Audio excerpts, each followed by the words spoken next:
But the day-to-day business of making his breakthrough as a successful writer centres on Erland's job covering the whole spectrum of Merseyside's entertainment scene. The story he's offering today is the sort of unlikely happening peculiar to Liverpool. It's the unveiling of a statue to the Swiss psychologist Carl Gustav Jung, who never visited the place but dreamt about Liverpool as the pool of life.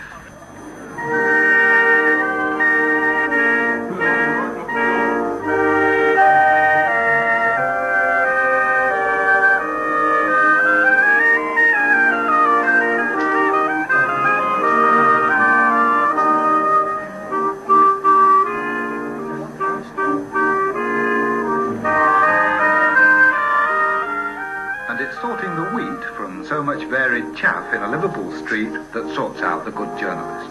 The problem is to hit the right note, catch the atmosphere, and give the facts.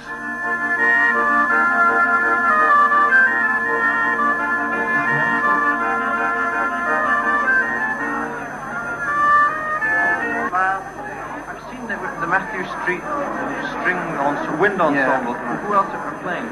Well, that's Brendan McCormick, and he's my cousin. Yeah. He's the best lute player in the north of England. And Brendan McCormick. They've been playing up to now. Yeah, they've been playing up to now. And after that?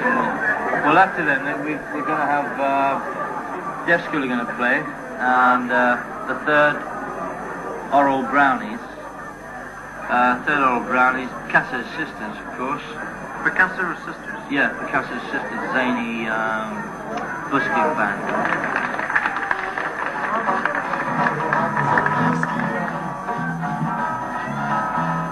I want the ball, I'm calling you. I want the ball, I'm calling you. We found a heavenly day. Here while the whispering waters play. The whip, baby, this ceiling of blue. Ceiling of blue. I want the ball, I'm dreaming too. Dreaming too. This magic melody, not an entering to me. I want the ball with you. Charlie, now how come Jung should be commemorated in a Liverpool city centre street? This is what, it seems a little bit strange to me. Well, in 1927, Jung had a dream which changed his whole attitude. He was able to break from Freud. The dream was about coming into a dirty, sooty city, and he identified this as Liverpool. And what actually is going to happen this afternoon then? Well, what we're doing is we're celebrating this in several different ways with the Liverpool School of Language, Music, Dream and Pun. So we're doing all those things. Yes. We're opening a bust to Jung. His great-grandson, we've flown him over from Switzerland to unveil it, and the Swiss consul's going to be here as well. What's the Swiss consul's son's name? Jung is a great-grandson. That's right. His name is Mark Baumann.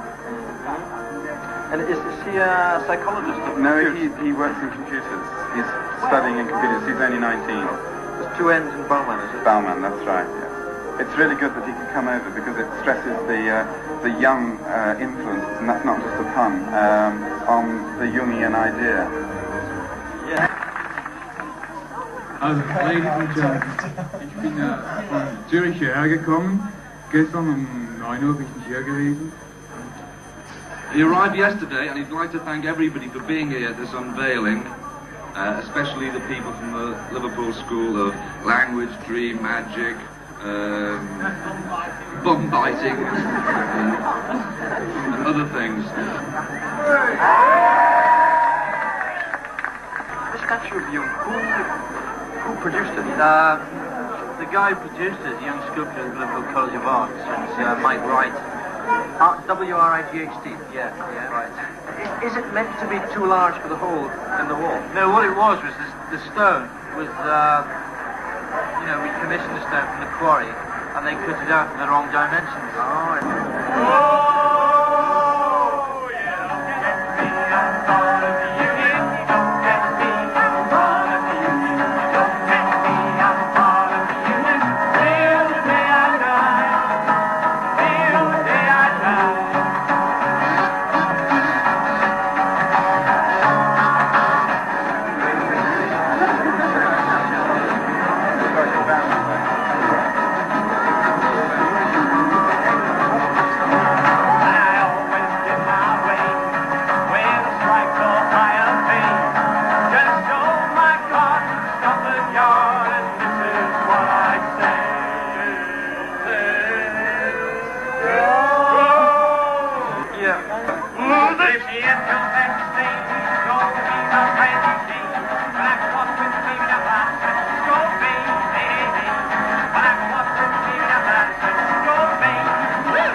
Well, Jung got it just about right. There were no greyish-yellow raincoats glistening with the wetness of the rain, but the Mathew Street sun did blaze with the brilliance the Swiss psychologist had perceived as he snored on in Alpine Bollingen 49 years ago. Not that anyone was fussing too much about details yesterday afternoon. The point was that Jung, who never even reached the Runcorn Bridge, always said that the inspiration, albeit unwitting, that Liverpool had given him had inspired the rest of his life's work.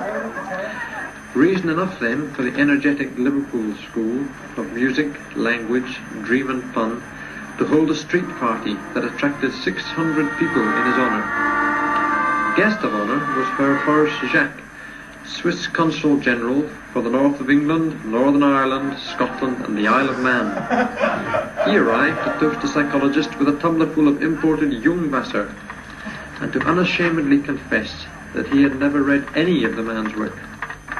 He was a good man, though, which was the impression shared by Mark Baumann, Jung's 21-year-old great-grandson, flown across to unveil the bust commissioned from Art College student Mike Grant.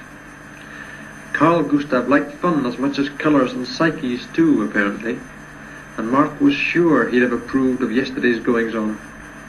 These involved any number of eccentric rock groups, hydrogen-filled Jung balloons, and a variety of interestingly clothed individuals who looked meaningfully at the inscription on a tablet of Swiss granite that ran, "Liverpool, the Pool of Life."